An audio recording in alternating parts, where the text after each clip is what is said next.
Informez-vous en temps réel sur Reflet d'Afrique Télévision.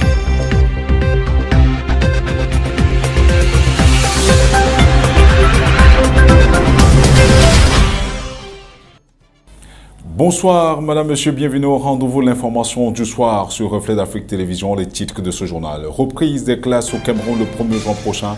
Le syndicat des enseignants monte au créneau et menace de boycotter cette opération si leurs doléances ne sont pas prises en compte. Renforcement de la riposte contre la Covid-19, le ministre camerounais de la Santé publique appelle les Camerounais à plus de vigilance. La courbe des contaminations est à la hausse. Élection présidentielle au Burundi, les premières tendances annoncent le candidat du parti au pouvoir vainqueur. L'opposition conteste. Madame, monsieur, voilà pour les titres de ce journal.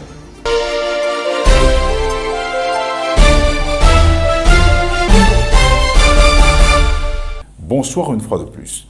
Le ministre camerounais de la Santé publique, Manaouda Malachi, appelle ses compatriotes à plus de vigilance et au respect des mesures édictées par le gouvernement de la République dans le cadre de la lutte contre la pandémie du nouveau coronavirus. Le Cameroun est, soulignons-le, dans une phase compliquée de la pandémie. Les statistiques des contaminés sont de plus en plus à la hausse et on parle déjà de plus de 5000 cas enregistrés. Le point avec Roméo Kamta. Le ministre de la Santé publique, dans un de ses récents tweets, recommande de ce fait aux populations à prendre conscience de la gravité de la pandémie et à respecter les gestes barrières qui ont été édictés par le gouvernement. Il est important de noter que nous entrons dans une phase compliquée de la pandémie. Nous devons donc, plus que jamais, nous protéger nos familles et protéger les autres en observant ces gestes barrières. Portez un masque en sortant et lavez-vous régulièrement les mains, peut-on lire dans le dit tweet du ministre qui date du 25 mai dernier. Rappelons qu'il y a de cela un mois que le membre du gouvernement indiquait que le Cameroun est entré à la phase 2 de la pandémie du coronavirus, c'est-à-dire que le pays est entré à la phase où les contaminations se font dans les communautés. Notons que la première phase correspondait à celle de l'importation de la pandémie. Le pays l'a donc largement dépassé. Par ailleurs, le docteur Manaouda Malachi, interpellé sur la question des complications qui seraient dues à l'usage de la chloroquine dans le traitement du coronavirus, a appelé les Camerounais à faire confiance aux scientifiques locaux. Les statistiques du Covid-19 sont de plus en plus alarmantes. Pour la journée du 25 mai 2020, le ministère de la Santé publique indique que 154 nouveaux cas, 6 décès et 52 guéris ont été enregistrés, ce qui fait un total de 5422 cas, dont 165 décès. Si le premier point de presse journalier sur la situation épidémiologique de la pandémie remonte au 21 mai avec 4400 cas, dont 159 décès, on note à l'analyse des chiffres du ministère de la Santé que plus de 1000 cas ont été enregistrés en 3 jours.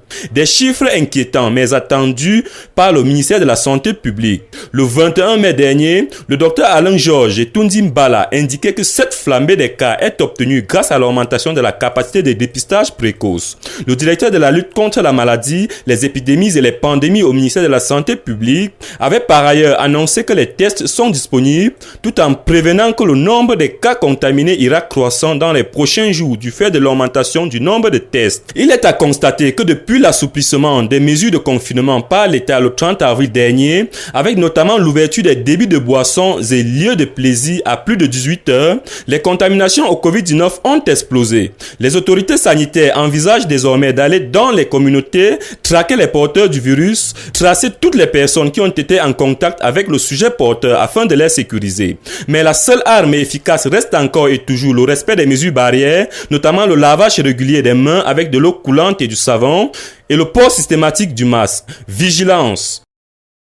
Le traitement de Monseigneur Cléga est disponible dans la région de l'Ouest Cameroun. 2 hôpitaux catholiques dans cette localité sont concernés. Le service de communication du diocèse du Bafoussam l'a annoncé hier, lundi 25 mai 2020. Il s'agit de l'hôpital des Sœurs de Batinga dans la ville de Tchan et de Kueka du côté de Fumban. Le service de communication précise par ailleurs que le traitement est gratuit et réservé uniquement à ceux qui présentent un résultat positif au Covid-19.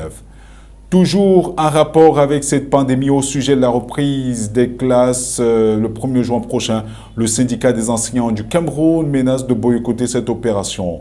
Ils exigent qu'un certain nombre de mesures soient garanties par le gouvernement pour assurer leur protection ainsi que celle des apprenants. Gromio Kamta pour plus de détails, une fois de plus. Après plusieurs mois d'interruption due au Covid-19, la reprise des cours est fixée pour le 1er juin 2020 prochain, c'est-à-dire exactement dans une semaine. Cette rentrée scolaire va-t-elle être perturbée par un mouvement social? Les enseignants menacent de boycotter la reprise des cours si certaines préalables ne sont pas respectées. Ces conditions sont dans une correspondance adressée au Premier ministre Joseph Diongouté.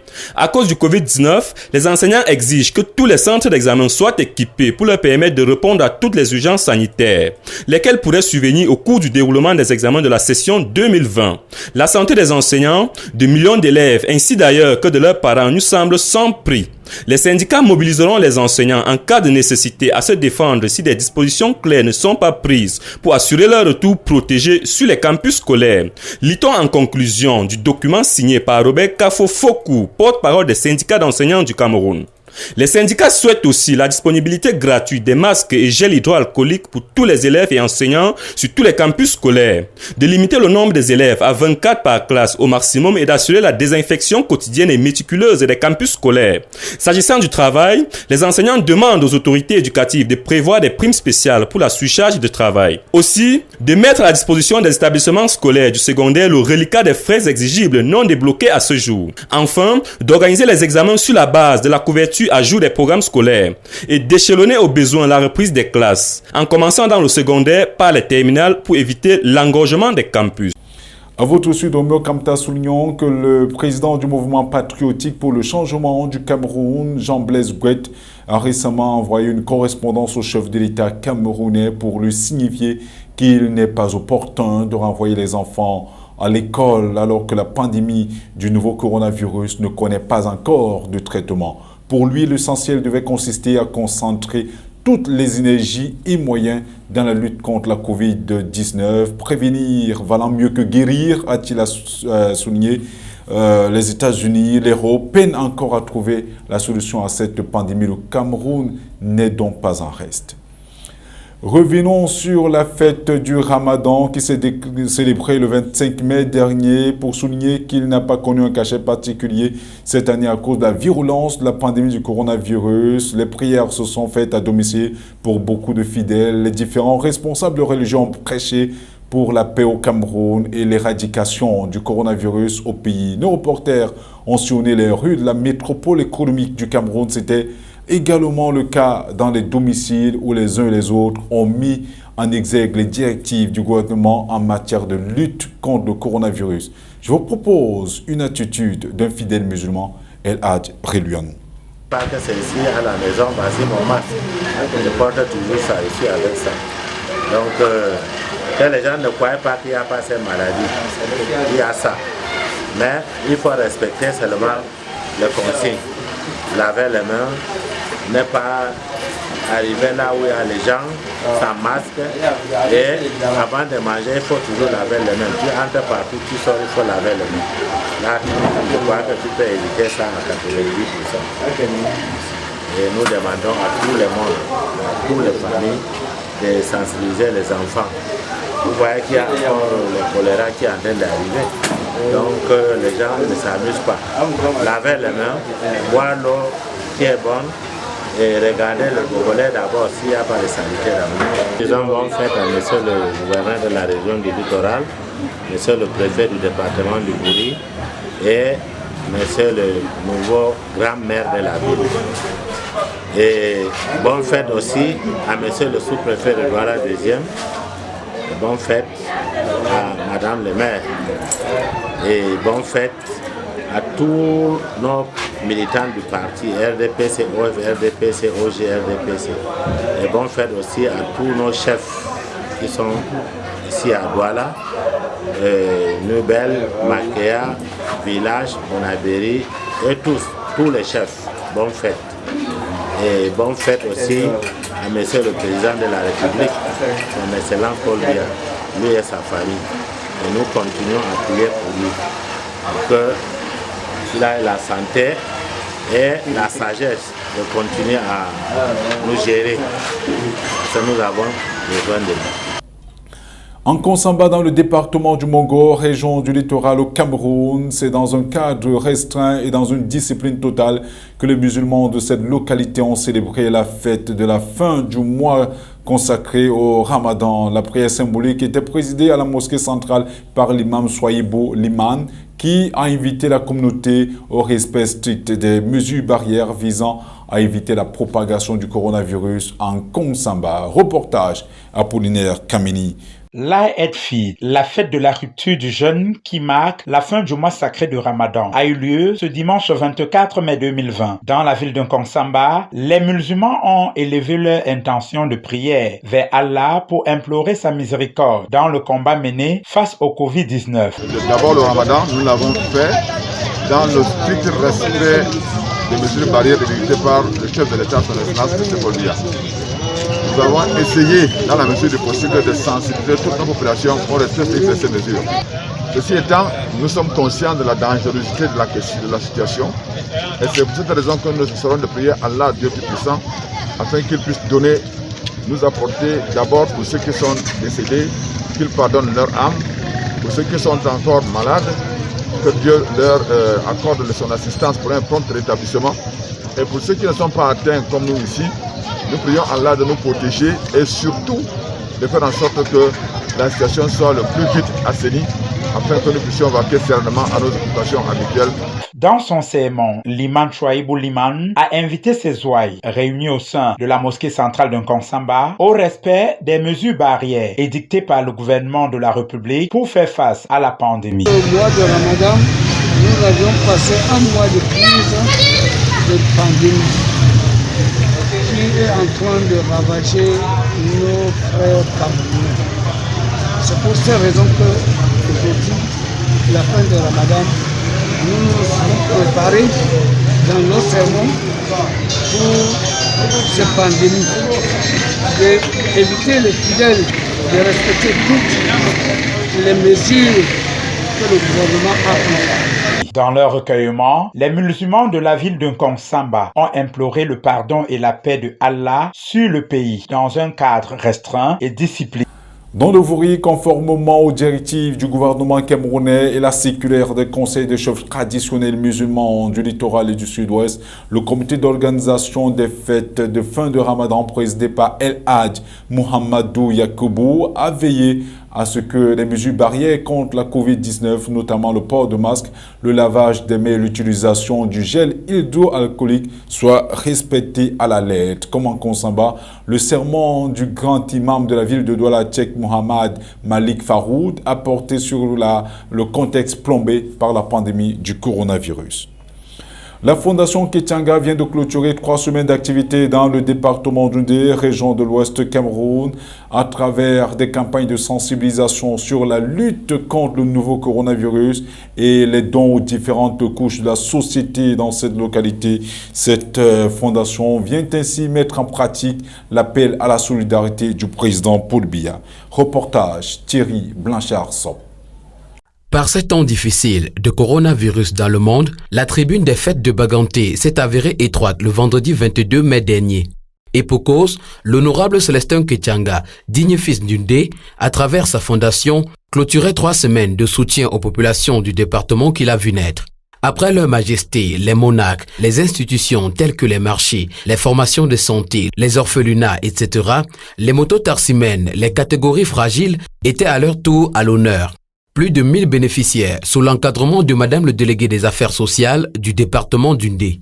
Il s'agissait entre autres des personnes handicapées, des personnes âgées, des démunis, les déplacés du nord-ouest et du sud-ouest, de la communauté Bororo et des professionnels de la santé. Nous arrivons au terme de cette grande campagne de lutte, n'est-ce pas, contre la propagation du coronavirus dans l'Undé, lancée par l'honorable Célestin Kétianga à travers sa fondation, la Fondation Kétianga. Cette sensibilisation a été suivie par la distribution pour aider à maintenir les mesures barrières. Vous avez vu, c'est des seaux avec des seaux dont devant contenir de l'eau, du savon et ensuite maintenant des gels, n'est-ce pas? Vous avez vu également des gants pour le personnel hospitalier. Pour l'occasion, du riz, de l'huile, du savon, du sel, des gels désinfectants, des récipients de lavage des mains, des gants et des masques constituaient l'essentiel des provisions et outils mis à la disposition par le généreux donateur pour encourager l'ensemble des populations de ce territoire qui lui est cher à observer les mesures barrières édictées par le gouvernement camerounais et l'Organisation mondiale de la santé ainsi que le confinement. Les différents bénéficiaires n'ont pas tari de l'éloge à l'égard de cet homme de cœur demeuré proche des siens malgré la distance géographique. Je remercie l'honorable Célestin pour tout ce qu'il a fait pour nous. Il a pensé aux handicapés. Nous le remercions et une longue vie et que le Seigneur le bénisse pour tout ce qu'il fait. Qu'il continue davantage à nous aider. Cette initiative de la Fondation Ketchanga, qui se situe dans la suite des recommandations du chef de l'État, le président Paul Biya, a été fortement appréciée par Madame le délégué départemental des affaires sociales pour l'UNDE. Sentiment de joie et d'extrême fierté pour ce geste de l'honorable Ketchanga Célestin à l'endroit des personnes socialement vulnérables. Nous ne pouvons que lui dire merci, merci et merci encore. Et qui dit merci en demande. Les dons étaient constitués de denrées alimentaires, du riz, du savon, de l'huile, des seaux, que sais-je encore. Vraiment, nous sommes contents. La joie est immense. Reste plus qu'à souhaiter que d'autres élites suivent ce bel exemple du sénateur Célestin Ketchanga. Le candidat du parti au pouvoir au Burundi, Évariste Ndayishimiye, a été déclaré vainqueur de l'élection présidentielle du 20 mai dernier en obtenant plus de 68% des voix selon les chiffres annoncés par la Commission électorale nationale à la télévision nationale. Pour plus de précision, une fois de plus, le reportage de Thierry Blanchard-Sob. Le général Ndayishimiye, 52 ans, qui succède ainsi au président Pierre Nkurunziza, devance très largement le candidat de l'opposition, Agathon Rwasa, président du Conseil national pour la liberté, le CNL, qui réunit 24,19% des voix. Celui-ci avait déjà par avance qualifié ses résultats de fantaisistes. Le taux de participation à la présidentielle, qui se déroulait en même temps que les législatives et les communales, est de 87,7%. Même si ces élections, maintenues malgré l'épidémie du nouveau coronavirus, se sont globalement déroulées dans le calme, le CNL dénonce depuis mercredi des pressions exercées sur ses assesseurs, dont certains ont été arrêtés, ainsi que des fraudes massives. Au pouvoir depuis 2100, M. Pierre Nkurunziza avait décidé de ne pas se représenter pour un 4e mandat et avait adoubé le général Ndayishimiye comme son héritier. La candidature de Pierre Nkurunziza à un 3e mandat controversé en 2015 avait plongé son pays dans une grave crise politique qui a fait au moins 1200 morts et poussé à l'exode de quelques 400 000 Burundais. Le général Ndayishimiye sera investi en août à la fin du mandat de Pierre Nkurunziza pour 7 ans. Il a promis de faire du rétablissement économique du pays sa priorité. Le Burundi est en effet classé parmi les 3 pays les plus pauvres du monde selon la Banque mondiale, qui estime que 75% de la population vit en dessous du seuil de pauvreté, contre 65% à l'arrivée au pouvoir de M. Pierre Nkurunziza en 2005. Restons avec vous pour parler du gouvernement malgache qui annonce l'envoi des renforts militaires et de médecins dans la ville de Taomasina, à l'est du pays, après la découverte de plusieurs cadavres dans les rues et la mort de 2 personnes atteintes de Covid-19. Le gouvernement a tenu dimanche dans la capitale, Antananarivo, un conseil des ministres spécial consacré à la situation dans la 2e ville du pays. Madagascar, pays très pauvre de l'océan Indien, a enregistré jusqu'à présent 527 cas de coronavirus, dont 2 décès localisés à Toamasina. Depuis jeudi, 122 nouveaux cas ont été confirmés et, ces derniers jours, plusieurs cadavres ont été ramassés dans les rues de la ville sans que l'on ne connaisse les causes exactes de ces décès. Les médecins doivent faire des examens approfondis pour voir si les décès doivent être imputés à une autre maladie ou s'ils sont vraiment dus à la détresse respiratoire aiguë sévère, la forme critique du Covid-19, a expliqué la porte-parole du Centre de commandement opérationnel anti-Covid-19, la professeure Anta-Marie Daniel Vololontiana, lors de son émission quotidienne à la télévision nationale dimanche. Les quelques 150 militaires envoyés en renfort à Toamasina y seront chargés du maintien de l'ordre et de l'application des mesures contre le coronavirus, notamment le port du masque, la distanciation sociale, etc., selon le gouvernorat régional. Le Conseil des ministres a également mis fin aux fonctions du préfet de Toamasina sans avancer d'explication. Une équipe a aussi été chargée de distribuer sur place un breuvage à base d'artémisia, une plante à l'effet thérapeutique reconnue contre le paludisme et dont les autorités malgaches affirment qu'il soigne le Covid-19. Les éventuels bienfaits de cette tisane, baptisée Covid Organics, n'ont toutefois été validés par aucune étude scientifique. Le Conseil des ministres a par ailleurs annoncé l'ouverture d'une enquête sur les causes de la mort d'un médecin ce week-end à Toamasina. Selon la presse locale, la victime a été hospitalisée après avoir contracté le Covid-19 et retrouvée morte, pendue dans sa chambre dimanche matin. En sport, l'actualité dans les clubs professionnels du football au Cameroun est mi-figue, mi-raisin. Les championnats du Cameroun ont été arrêtés par la Fédération camerounaise de football à cause de cette pandémie du siècle. New Star de Douala a saisi le tribunal arbitral de sport pour tenter de retrouver les Litouanes. Dans la tanière des Bamboutos Football Club de Mbouda, l'heure est aux awards. Le club a lancé le sondage des supporters par le choix du meilleur joueur de l'équipe de la saison 2019-2020. Willy Camazon nous en dit un peu plus. Les matchs se jouent encore dans les clubs professionnels de football du Cameroun après l'arrêt des championnats à cause de la pandémie du coronavirus. Côté Bamboutos FC de Mbouda, la rôde des meilleurs joueurs est lancée. Ils sont au nombre de 10 choisis en fonction de leur performance et attitude au cours de la saison sportive achevée en queue de poisson à cause de la pandémie du Covid-19.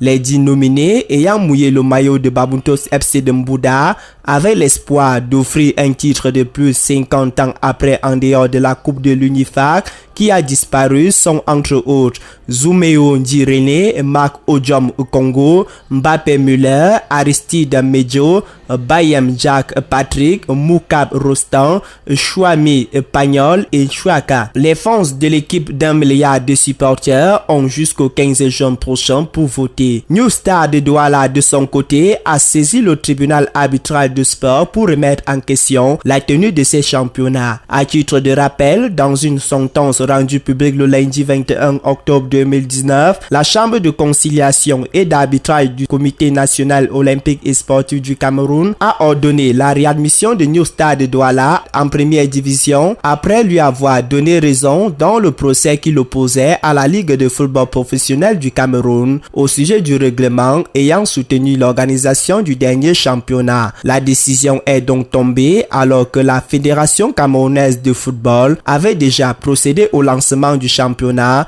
3 jours plus tôt avec un match d'ouverture organisé en Grande Pomme au stade Amadou Ahidjo de Yaoundé entre la Colombe du Sud et Bamboutos FC de Mbouda, ce qui va entraîner New Star de Douala à ne pas participer au championnat de la saison sportive 2019-2020. Parlons à présent des clubs d'élite. Le président du conseil d'administration de l'Union sportive de Douala, Franck Hapi, qui assume aussi la présidence du syndicat des clubs d'élite du Cameroun, dans une interview accordée aux médias qui confirme les soupçons de rapprochement entre la FECAFOOT et cette association. Alors qu'on se souvient qu'il fut un temps où l'association qui représente les clubs d'élite jouait véritablement son rôle de contre-pouvoir des institutions de football et se dressait contre toute injustice par rapport à sa hiérarchie. PWG de Bamenda fête son titre de champion du Cameroun de la saison 2019-2020. Concernant l'affaire LFPC FECAFOOT, l'instance fêtière du football national a jusqu'au lundi 1er juin prochain pour déposer son mémoire de défense au tribunal arbitral de sport sur l'affaire l'opposant à la Ligue de football professionnel du Cameroun.